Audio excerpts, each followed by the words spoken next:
Greetings, people who are gluttons for grammatical punishment.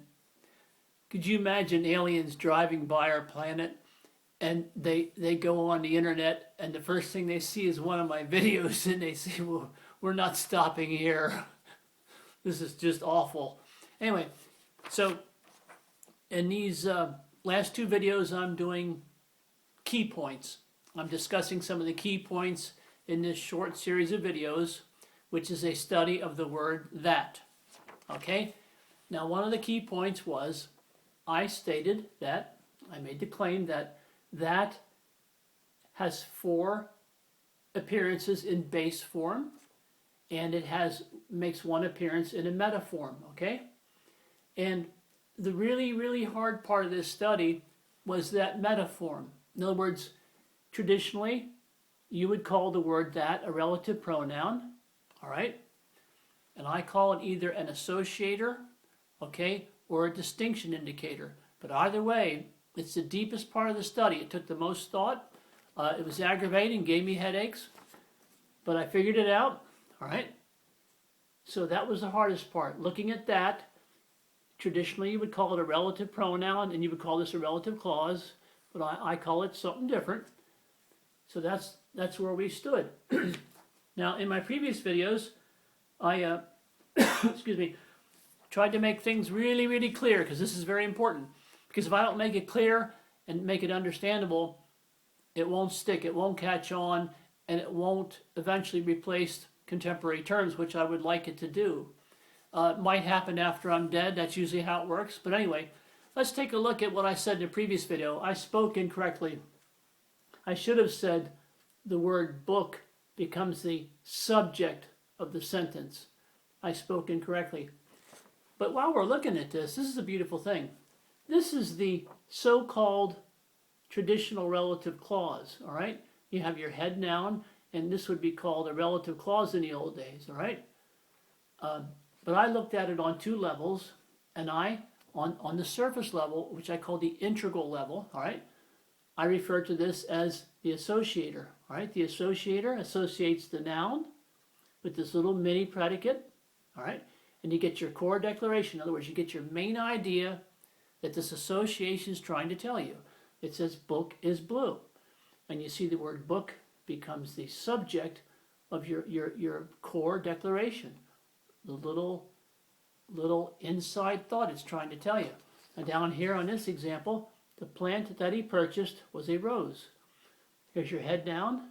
You have your associator, okay, which used to be called a relative pronoun, and you have he purchased. Well, that's just a little mini subject, a little mini verb, and you have a little mini clause. And as I mentioned, in my system, it's synthetic. It's not genuine. It can't stand by itself. It's dependent. You could say dependent, but I call it synthetic. So you have that he purchased, plant that he purchased. In the core declaration, the core association here that they're trying to tell you is he purchased plant. So you see that your head noun now acts as the object in this core declaration or association, all right? So I didn't speak well last time, all right? Moving right along. Now, a genuine clause, as I call it, used to be called an independent clause or a main clause. I call it genuine. It's a genuine article. It's a complete statement in itself. It's a complete, grammatically sound structure, okay? So I call it a genuine clause because it can stand alone. Now here we have the book that is blue is damaged, all right? The book that is blue is damaged. The association here, okay, right? The association yields a distinction, and that's why I call it a distinction phrase or distinction clause. The association yields a distinction. And what's the distinction? Well, book is blue. You see that associated book with this little mini predicate, book is blue. That's your main association, your main declaration. That's what it's trying to tell you. Now, if you reduce this on a deeply grammatical and psychological level, you get blue book. All right? This distinction is reduced to deep in the psyche, the innate place, the little deep sea of grammar stuff. It can be reduced to what I call an archetype. In other words, blue book.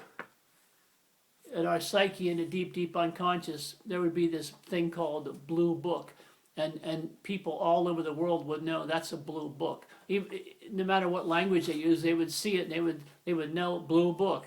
So here, all right, when we talked about my perspective of the isolated level where you could pull something out of a sentence, okay, the question was, what could you take out of that sentence and still have it remain a genuine clause?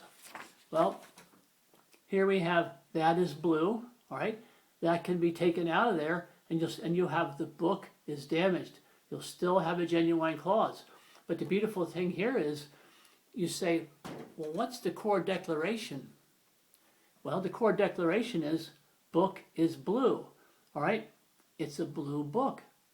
Well, you know, I just told you, you know here that can be taken out. That distinction phrase can be taken out and you still have a genuine clause. Well, this is a beautiful thing I discovered. Even if you reduce that distinction phrase or clause down to its deepest level, all right, you can pull it out. You can pull this out and it still remains a genuine clause. Well, look down here. When you get down to your finest, most reduced level, the blue book is damaged, okay? The blue book is damaged. The only thing you can take out of this sentence is the word blue. So you see, it parallels the earlier setup, whereas the only thing you can take out of this sentence is that distinction phrase, all right? And it remains a genuine clause, right? And down here, the only thing you can take out is the word blue. I hope somebody understands that. It shows that in the psyche, what works on the deepest levels will pass through and translate on the surface level. That's the point I'm trying to make. It's very hard to explain. It's very hard to explain. Okay, so in example 1, the distinction phrase can be removed and you still have a genuine clause. The book is damaged, all right? Now, in example 2, the adjective blue can be removed and it's still a genuine clause, okay? I really try to make that clear because that's very, very important. And then I talked about the genuine clause in my previous videos, but I also talked about the synthetic element or the synthetic structure which can't stand on its own. It could be anything. It could be verbs and nouns, adjectives. As long as it can't stand on its own, it's synthetic. And in fact, if it's more than one word, you could technically call it a phrase. All right? Now, instead of adjective clause or relative clause, I call mine distinction phrases or distinction clauses. Right? That's what I've done. I've substituted those terms with these. All right? But either way, they are not genuine. They can't stand alone. They're not genuine. I showed you already how they can be removed, but they can't stand alone. And they're synthetic. They cannot stand alone. You'll understand that better if you watch the previous videos. Now here's 2 quick examples. All right. The book that is blue is damaged. Here's your distinction indicator, that. And here's your predicate. It's synthetic, can't stand alone, all right? That is blue, so that's a distinction phrase, right? It's not an entire clause, so I call it a distinction phrase. Now down here, second example, the plant that he purchased was a rose. You have your distinction indicator, all right? He purchased, you have a little mini clause, little tiny little subject, a little predicate, and you have a small synthetic clause. It can't stand on its own, but it's still a clause. And I call that a distinction clause. It makes it perfectly clear. The distinction phrase and the distinction clause are doing nothing more than making a distinction. Why call it anything else? Why even bother? Now, one last thing, I think. In my system, when I got to the fourth grammatical function, I talked about what used to be called a relative pronoun and a relative clause. I didn't just give you a new term to replace the term relative pronoun. And I didn't just give you a new term to replace relative clause. I gave you two distinct ways of looking at a grammatical structure that's been around for well over 1,000 years, maybe more. The first grammar book that we know of in Western languages was in Greece over 2,000 years ago. So this so-called relative clause has been around for a long time. The point is, I gave you two different ways to look at the so-called relative clause. I gave you the integral surface level, and this is for the word that, all right, not the other pronouns. That, I gave you associator. You look at it on the surface level, what you see is what you get. The book, that's your associator. It makes an association, and we already talked about that. Remember, we talked about that.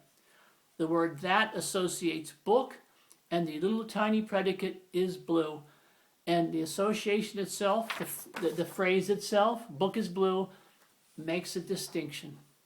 And it's that clear. It's a distinction phrase. It's just that easy, right? And I gave you a second way to look at this so-called relative clause, this old thing that has confused people for ages. Most students leave high school after 12 years of school and don't even know what a relative clause is. I gave you the other perspective. I looked at it from the isolated view, the isolated level, where you pull things out. And I discovered that the word that could very, very comfortably and sensibly be referred to as a distinction indicator. The book that is blue is damaged. That is your distinction indicator, all right? It indicates that a distinction phrase or distinction clause is coming. Whether you like it or not, it's coming. Because the that, in both these cases, is in its meta form, not base form. It's in its meta form. So you know a distinction phrase or a distinction clause is headed your way. You can't help it. So I give you a distinction indicator.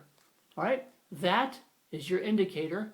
You have is blue, your little predicate, all right? Or if you have, well, let's put it this way. Book, all right? Book, your head down, that is blue. And this is your distinction phrase. And I just don't think I can make it any more clear. And that's what I wanted to review. I know I took too long. I apologize. So I might make a few more. I might not.